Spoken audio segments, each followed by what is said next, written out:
Nobody who bought a drill actually wanted a drill. They wanted a hole. Therefore, if you want to go out and sell drills, you should advertise information about making holes, not information about drills. So here's what that means. Our product is not what you and I, as networkers, really think it is. People don't care about your opportunity. They just don't.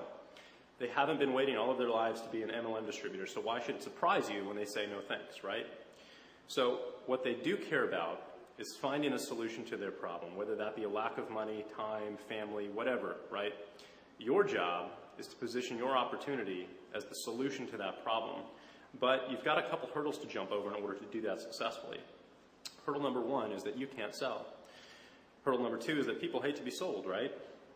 Hurdle number three is that they're rarely going to see you as a complete stranger as anything more than a salesperson trying to get their hands into their wallet. So the solution to your problem is in the quote above, and here's what it means. Nobody who bought a drill actually wanted a drill. This basically means you didn't buy your MLM business because you wanted to own an MLM business, right? They wanted a hole. You want more time, you want more money, etc. Therefore, if you want to sell drills, you should advertise information about making holes, not information about making drills. People do not want your opportunity. They want the benefits that it can provide them. And they don't like to be sold, but they do like to buy, okay? You want to get your prospects to sell themselves on using your opportunity as the tool with which to accomplish their goals. Now, the best way to do that is to go out and market and promote information on how to drill a hole faster, easier, and cheaper, right?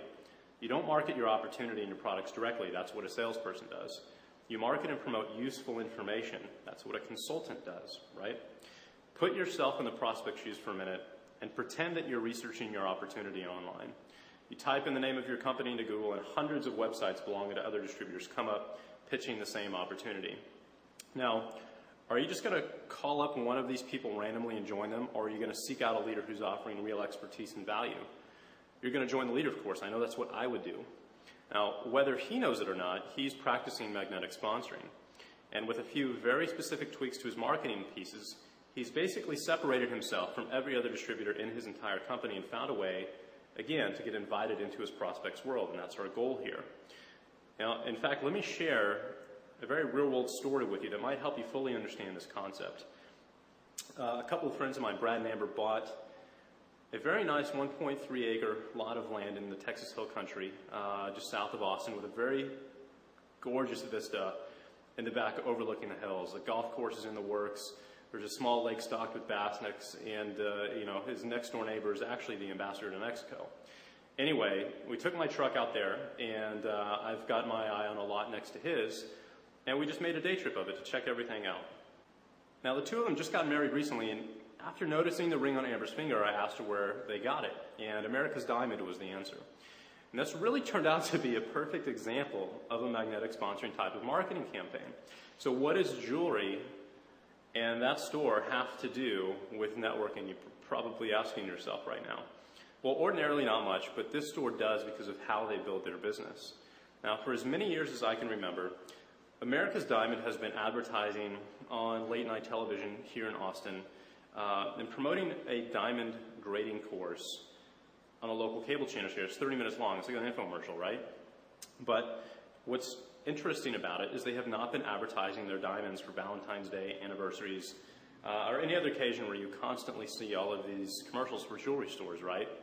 In fact, they weren't advertising their diamonds at all. What they were doing was advertising this free course which will teach you, the viewer, how to select and grade a diamond for yourself so you know if you're really getting a deal or not when you do decide to go shopping wherever that may be. So I hope you really see what they've done here.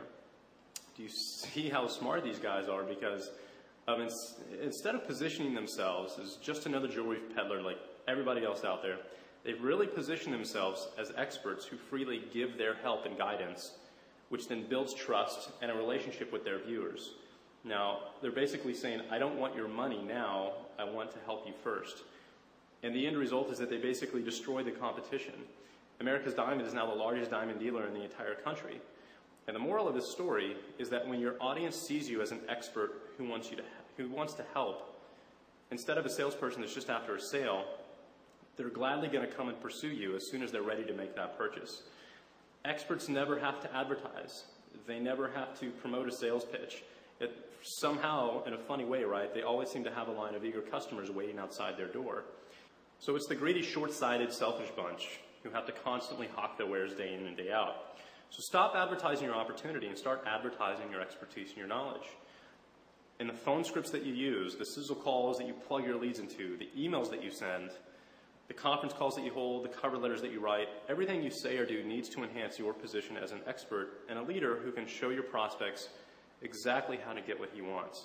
Because that reason, and that reason alone, is why your prospects are going to join you. So which type of person are you right now? Are you one of the thousands of other reps using the same replicated sites provided by your parent company? Are you just calling leads and plugging them into a conference call like everyone else? Are you just offering the business, or do you have something more to personally offer them as a leader and a mentor? Now, I hope you understand the significance of this strategy because it will completely change your life if you implement it.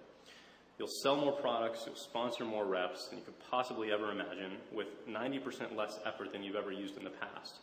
You're going to become the hunted instead of the hunter. And one of the biggest advantages in doing so is that you don't have to waste any more of your money buying low-quality leads like everyone else.